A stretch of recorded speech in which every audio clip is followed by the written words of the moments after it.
नमस्कार, मैं शाश्वता वालिगा आप सभी को अपने चैनल में हार्दिक स्वागत करती हूँ। आज इस वीडियो के माध्यम से मैं आपको बताऊंगी कि इस महीने 9 तारीख से शुरू होने वाली चैत्र नवरात्रि में आप क्या क्या उपाय करें और आपको उससे क्या लाभ प्राप्त होगा। सबसे पहले माँ की पूजा से शुरू करती हूँ। इस बार पूजा करते वक्त माँ को तिल के तेल का दिया लगाएं और उसमें 2 लौंग डालिए। अगले दिन जो लौंग वहाँ डाले थे उसको प्रसाद के रूप में सेवन करिए। ध्यान रखिएगा कि वो जो तेल है वो खाने का तेल हो। आजकल मार्केट में पूजा करने के लिए अलग तेल मिलते हैं और खाने के लिए अलग।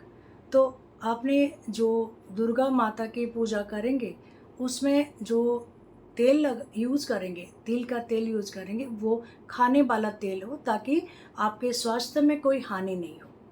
दूसरी बात है, ये चैत्र नवरात्रि को वासंतिक नवरात्रि बोला जाता है। ये नवरात्रि सरस्वती प्रधान नवरात्रि है। तो अगर आप स्टूडेंट हैं, आप पढ़ाई कर रहे हैं, आप रिसर्च वर्क कर रहे हैं, आपने कोई कॉम्पिटिटिव एग्ज़ाम देने के लिए प्रिपरेशन कर रहे हैं, कॉम्पिटिटिव एग्ज़ाम दे रहे हैं या किसी भी तरह से आपने एजुकेशन लाइन में जुड़े हुए हैं, तो इस नवरात्रि में आप माँ सरस्वती के नील सरस्वती साधना कर सकते हैं। ये साधना से आपको सिद्धि प्राप्त होगी, आपका नॉलेज बहुत बढ़ेंगे और माँ आपको शक्ति देगी। ये जो साधना है वो 9 दिन के होते हैं, तो आपने इस नवरात्रि में नील सरस्वती साधना अवश्य करें। उसके बाद मैं बात करूंगी दुर्गा सप्तशती पुस्तक के बारे में।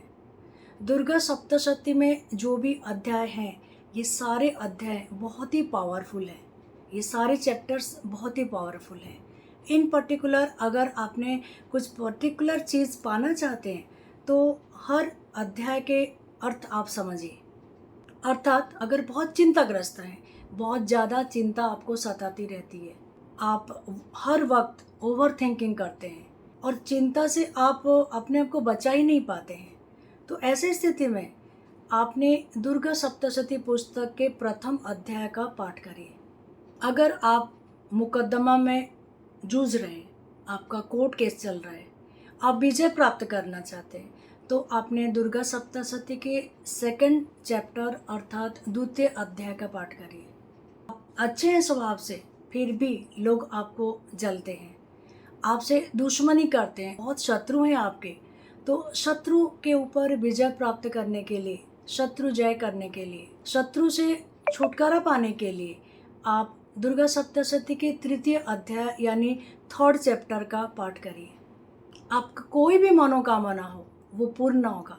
मतलब हर मनोकामना पूर्ण होने के लिए आपने दुर्गा सप्तशती का सप्तम अध्याय यानी 7th चैप्टर पाठ करिए।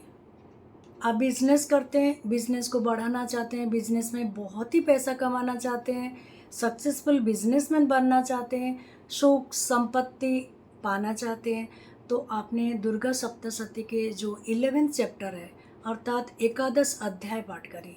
आपको जीवन में मान सम्मान चाहिए, घर में मान सम्मान चाहिए, बाहर मान सम्मान चाहिए, आपके समाज में आप मान सम्मान प्राप्त करना चाहते हैं, तो मान सम्मान पाने के लिए अगर आप चाहते हैं तो दुर्गा सप्तशती के 12वां अध्याय अर्थात द्वादश अध्याय 12th चैप्टर आप पाठ करिए। नवरात्रि बहुत ही पावरफुल होता है।